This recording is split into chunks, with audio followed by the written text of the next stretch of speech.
Conclusion. Twitter marketing success is not as hard as you think. Seriously, there are lots of people who are in their teens who make millions of dollars every year on Twitter.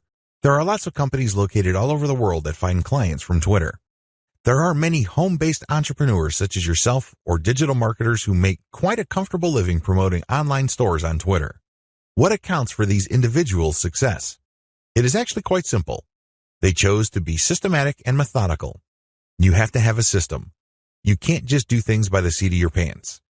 You can't just do things based on gut feeling. You have to have a way of proceeding because such systems teach you what to look for, how to respond when you find certain facts, and how to optimize your system. You have to be methodical.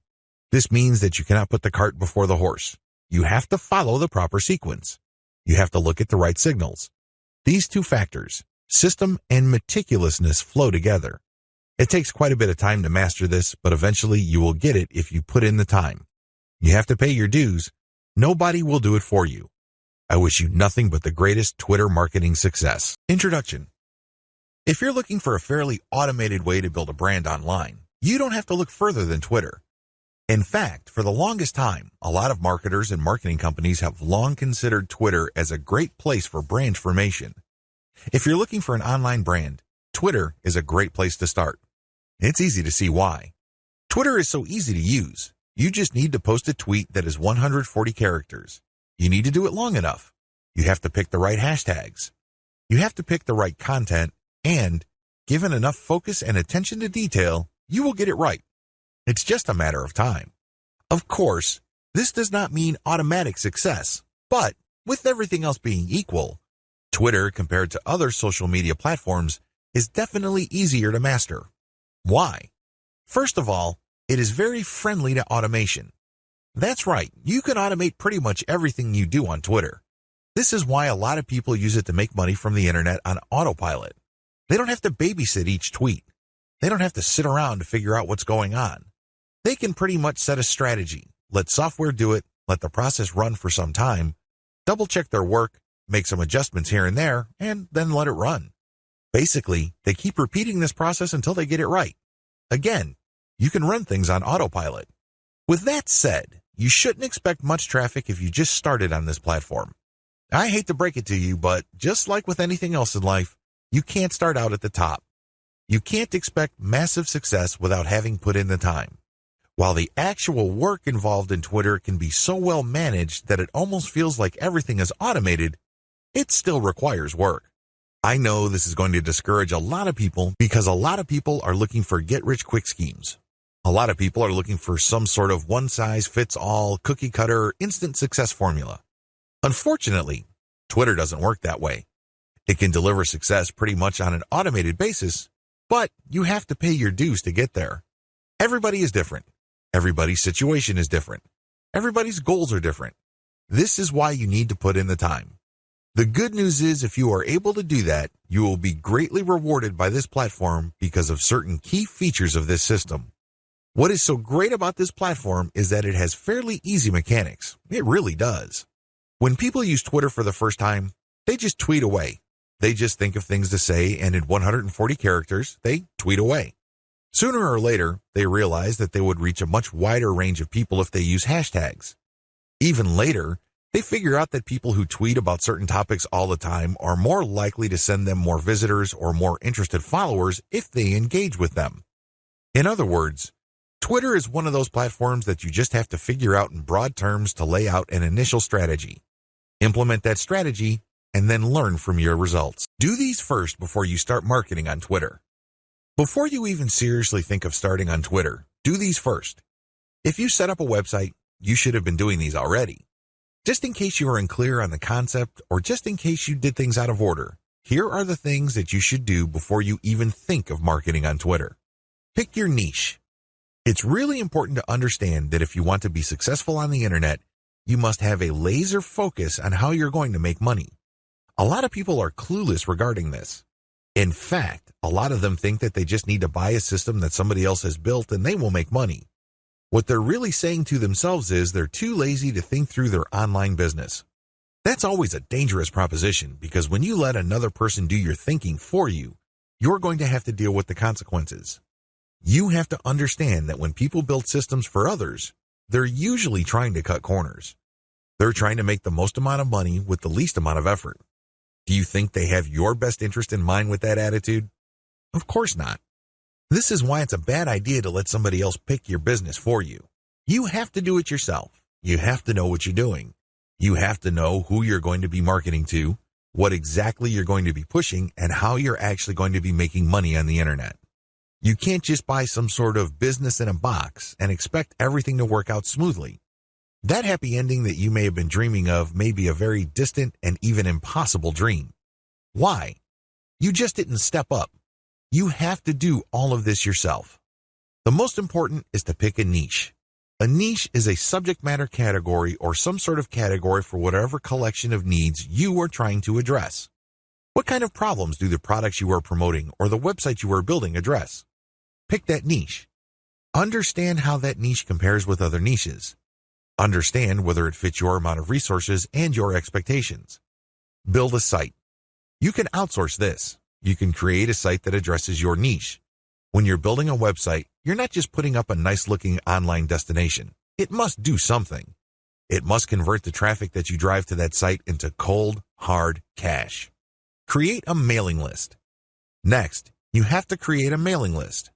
This is crucial. Your mailing list is actually the payload of your website.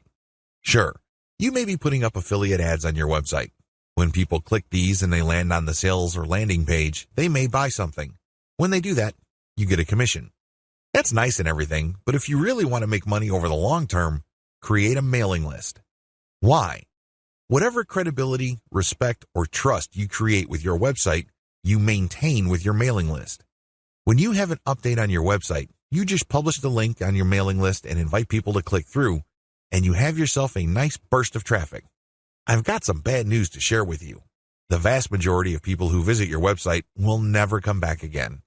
That's the harsh reality. When you have a mailing list, you get to retain some of that traffic. You only need to set an update, and you get a nice little surge of traffic because people saw your email and clicked on your link. This enables you to retain some of the value of the hard work and time you put into branding and promoting your website. To create a mailing list, you have to offer a premium. It's some sort of freebie.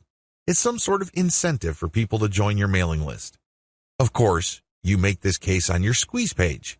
You advertise the value of the freebie you're giving on a page called a squeeze page. This is where people enter their email addresses to subscribe to your mailing list.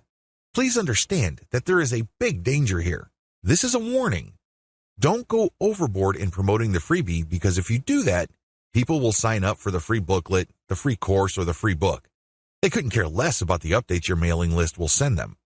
In fact, if you push the freebie too hard, they might even think that the updates you send are some form of spam because you caught them by surprise.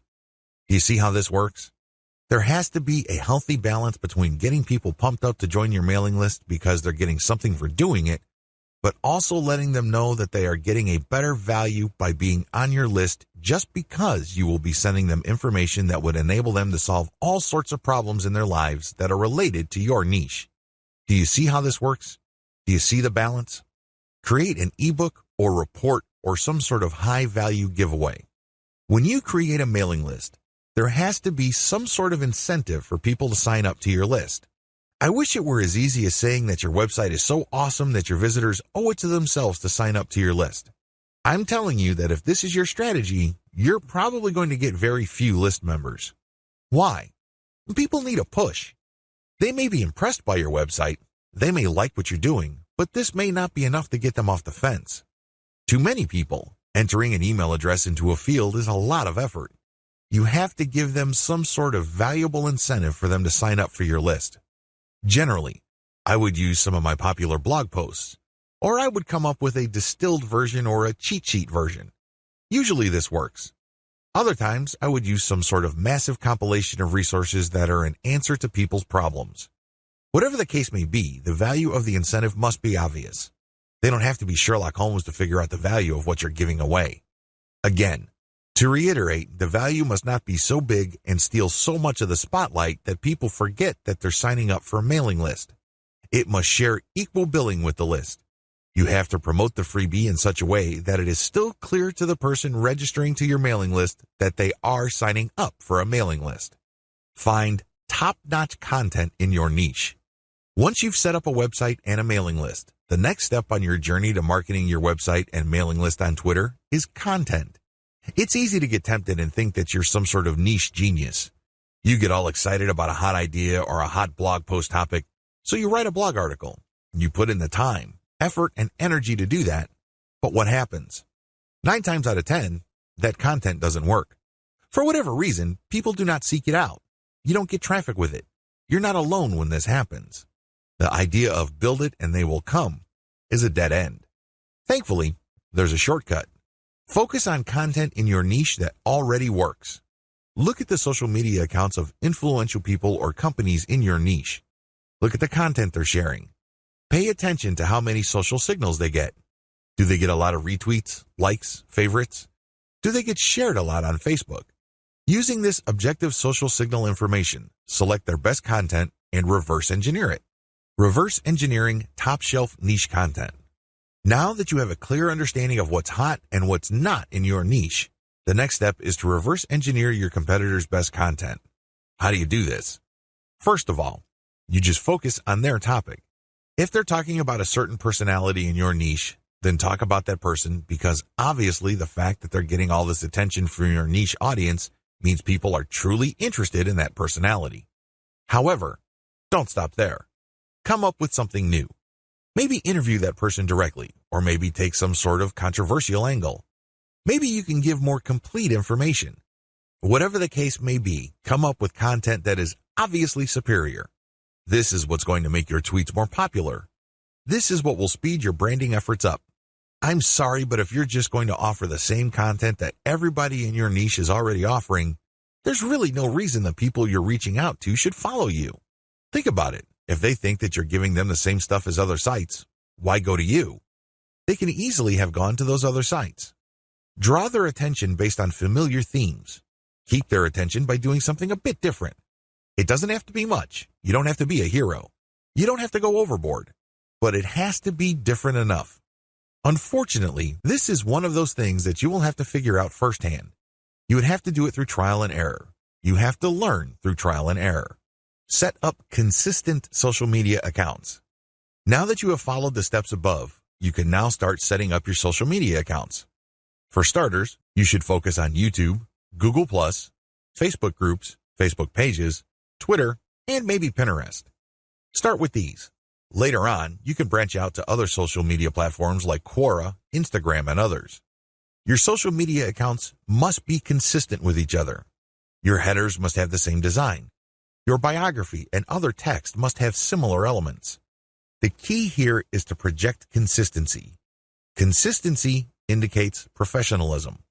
You're not just some random person working out of your mom's garage putting up one random website after the other. It can also help you solidify your brand. If you make a good impression on Facebook groups and people click through to your Twitter account and they see similar messaging, they can see that you are consistent, constant, and offer different types of content. This would help them become more comfortable with your brand. This would help them view your brand as more credible. Commit to specialized content on your social media account. Here's the big danger with having many social media accounts. It's very easy to see that a lot of companies put up a presence on many different platforms. That's great and everything because you have many ways of getting new traffic. The problem is they post the same content across the board. This is a problem. When people approach your brand on Twitter, they're looking for content that is slightly different from the content they would expect on Facebook groups, your Facebook fan page, and definitely your YouTube channel. You have to be aware of these different expectations and give them what they're looking for. Oftentimes, this is as simple as the form of content you offer. Obviously, when you're on YouTube, it would suck if you just offer blank videos of somebody reading your articles. That's not going to work. At least bother to use slideshows with the article. Preferably, you should have some sort of video spokesperson who speaks directly to the people during the video.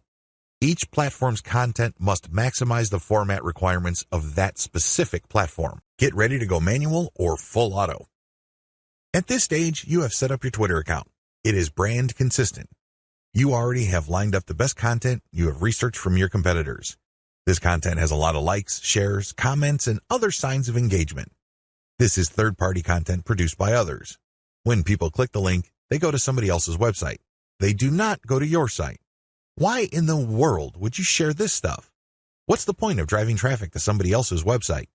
Well, it really boils down to credibility. If you make it your job to get all the very best content involving your niche and sharing it from one central place, you become credible and authoritative so much faster than if you just publish your own content. First of all, it's going to take a lot of time to reverse engineer the very best content and come up with your own version. It can also become very expensive. Time, after all, is money. Even if you're not paying a professional writer from places like Ozkey.org, who charge very reasonable rates, coming up with original content can still be a very expensive proposition for you. Why? It will take a lot of your own time to come up with that content. You probably have better things to do. You probably have other things you could be doing that would currently pay you more money. Third-party content is a lifesaver. This is called curation. You take the best content that everybody else has to offer and then you share it through your social media accounts. Here's the secret though. You share that content to draw people based on their interests. For example, if I find top-notch content on content marketing and I have a Twitter account that sells content marketing services, it would make a lot of sense for me to put all that high-quality and highly popular material in my Twitter feed, but from time to time, I would share my own original content. My original content would build credibility for me based on what I raise in the content. I control the conversation using those posts. After I get enough of a natural following, I would then share more and more of my own content and then share posts that only feature my Squeeze Page sign-up link. By doing this, I kill two birds with one stone. I share curated content to build credibility among a niche audience. These are people searching for certain specific content using very targeted hashtags. I pair very targeted niche hashtags with all my content. I rotate them. Then, I send out this content slowly but surely. I get people who are truly interested in my niche. Once I've established quite a bit of a following, I then share my own reverse-engineered content. This builds even more credibility, and this can also lead to my website getting backlinks from bloggers who are monitoring my niche. Finally, once I've got enough flow going, I would then start rotating my Squeeze Page link through my tweets more often. Instead of showing my Squeeze Page tweets once every 2 days or once a week, I can start showing it every few hours. However, it only makes sense to do this once you have established a decent number of followers and there's a high enough overall engagement level with your tweets. This is the general strategy. You can do this either manually or on full auto. What is fully automated tweeting? Fully automated tweeting is exactly what it sounds like. The content that you are going to be tweeting is fed through a social media content publishing tool like Hootsuite or Social Oomph. You just set up a schedule and the links and the tweet text that you put are going to be published to your account. You don't have to babysit your Twitter account as it publishes tweet after tweet. You also automatically plug in the hashtag that you want to target for each tweet. Fully automated tweeting can also mean using certain tools like Follow Liker that actually mimics liking other people's accounts. Usually, when people have their posts liked, they feel good. It feels good to feel like you matter. It feels good to be appreciated. A certain percentage of these would actually click the account of the person liking and see what their page is like. If they like what they see, they end up following. Fully automated tweeting also includes this. You basically automate publishing, but you also automate engagement. There are many tools currently available on the market, but here's a bit of warning. Twitter is cracking down on bot-like behavior. While few people will have problems with automating publishing, most people would view automating liking or automated favoriting or listing with more suspicion. I'm just giving you a heads up because these bots may sooner or later be banned by Twitter. What is purely manual tweeting? You can go the other extreme. The other extreme, of course, is to do everything purely by hand. Not only do you find the very best content by hand, you filter them manually, you post everything manually, you also engage manually. The great thing about this is that you have maximum control. The bad thing about this is you need to have iron discipline to pull this off. What if the vast majority of your actual link clickers live in a different time zone? This is going to be a problem. You're going to have to get up early or stay up late to tweet within the hours your actual followers are most active. This can get downright inconvenient. Also, Engaging tons of niche accounts on Twitter can burn up a lot of time. You also have to process a lot of information in a short period of time. Unless you have an IQ over 150, it's just going to be a little heavy because that's a lot of content to read through and analyze. Go for a hybrid solution. There's a lot to recommend a purely manual tweeting approach. You get a lot of control. You get a laser-like focus on account selection. You get to truly fine-tune your message. However, it takes too much time and effort. Thankfully, there is a halfway solution. This hybrid solution is pretty straightforward. You can use tools to post on your Twitter feed, but engagement is done manually. That's pretty much how it boils down. You still have to find niche-related content that's already gone viral. There's no getting around this. You still have to do this. Thankfully, there is a cheaper way to do this. You can, of course, do this yourself. Like I said, time is money. You might also feel like you're going nuts because you have to read so much material. The shortcut is to use a service like congoplus.com. They have virtual assistants from places like India and the Philippines that you only need pay $18 per day. These bright, ambitious, educated people would then find the viral content that you're looking for that meets your criteria. They then send you an XLS file, you verify, then you pay them. It's only $18 for 8 hours worth of work. You can't beat that with a baseball bat. You really can't. However way you choose to do it, you need to get this content. You then look for influence leaders on Twitter that cater to your niche. Again, you can do this yourself or you can hire a virtual assistant to do it for you. The secret is to make sure that they're almost always talking about your niche. Once you are sure about that, you can then look at their content and pay attention to their hashtags. Copy these. You're going to pair these with your tweets. Use an automated tool to publish. Whether you're doing things manually or automatically, use an automated tool to publish. The good news here is that you're not taking blind shots in the dark. When you publish, pair this content, whether it's original or third-party, with hashtags related to your niche. The big difference is what happens next. When you're using an automated system, you wait for an organic following and then you mix in your squeeze page links and your content links. You then use some sort of tool to mimic engagement. For a manual approach, you do the same. You wait for an organic following to increase and then you mix in your own stuff. The big difference is you invest 1 hour per day doing manual outreach to influencers in your niche. You should already be doing this because these are the people you got your hashtags from. Remember? The extra step that you need to take is just to engage with them. Tell them that you like their content. Manually like their stuff. Click the heart icon or retweet. Do whatever you can to get on their radar. One-to-one or person-to-person engagement is crucial. You have to get on their radar. Again, you can try to automate, but it can be ham-fisted. Also, it may be so obvious or clunky. Worse yet, Twitter might be cracking down on engagement automation, so this option may not remain open for long. Manual Twitter marketing. Assuming that you have decided to go the manual route, here's what you need to do. You have to budget your time. If you think you only have 1 hour to spare, make sure you give it at least 1 hour. This means stick to 1 hour exactly or go a bit over, but you need to make sure you put in the time. Find niche leaders. First, you need to find people's Twitter accounts who talk about your niche. Enter the keywords related to your niche into Twitter to find those accounts.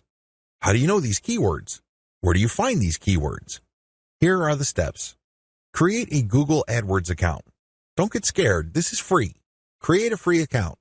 Use the Google AdWords Keyword Planner tool.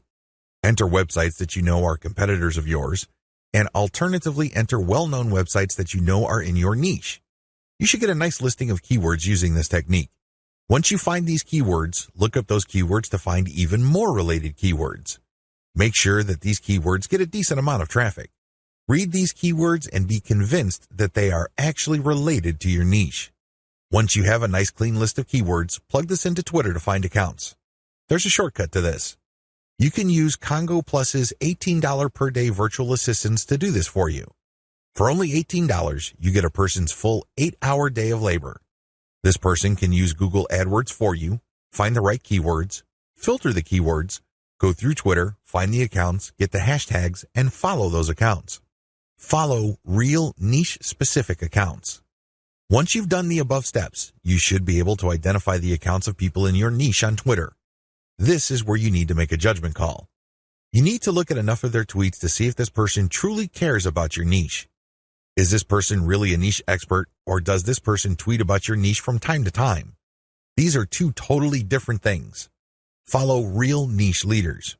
What are the benefits of manual Twitter marketing?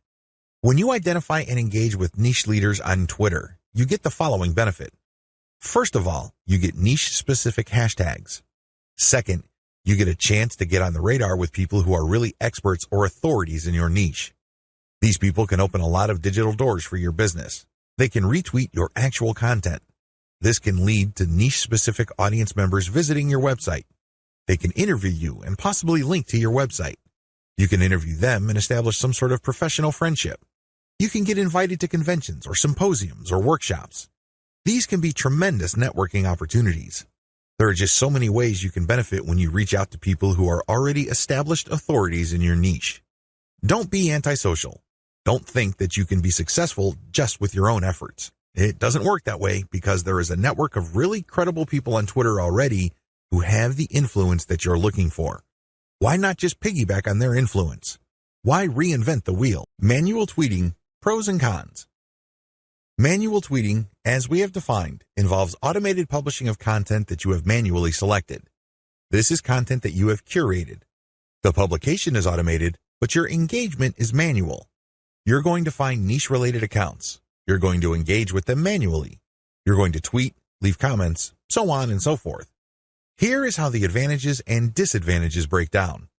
Pros. The first advantage is to get a higher level of engagement. You actually get to say to these people what you think. You get to interact with what they have to say. Maybe they're critical about your idea, so you explain your position to them. You give them a counter-argument. You ask for examples, or you rebut what they have to say. When you do this, you're not engaging in a pissing contest. Let me be clear, this is nothing to be emotional about. Instead, you use this as an opportunity to prove to them that you know what you're doing. True experts will accept the fact that not everybody will agree with them. When these experts are satisfied that you argued your position well, even though you don't agree with them, they respect you. They also respect you when you give them information that they may not know. This can lead to instant expert status. You only need to do this a couple of times with the right people and, believe me, they become your cheerleader. Another advantage is you get access to a pre-qualified niche audience. When an authority leader interacts with you on Twitter, they're actually publishing their conversation with you on their feed. This is a big opportunity. Don't blow it. When they respect you enough to keep responding and you give them one top-notch answer after another, they might even retweet a tweet of yours. This is a bonanza. Why?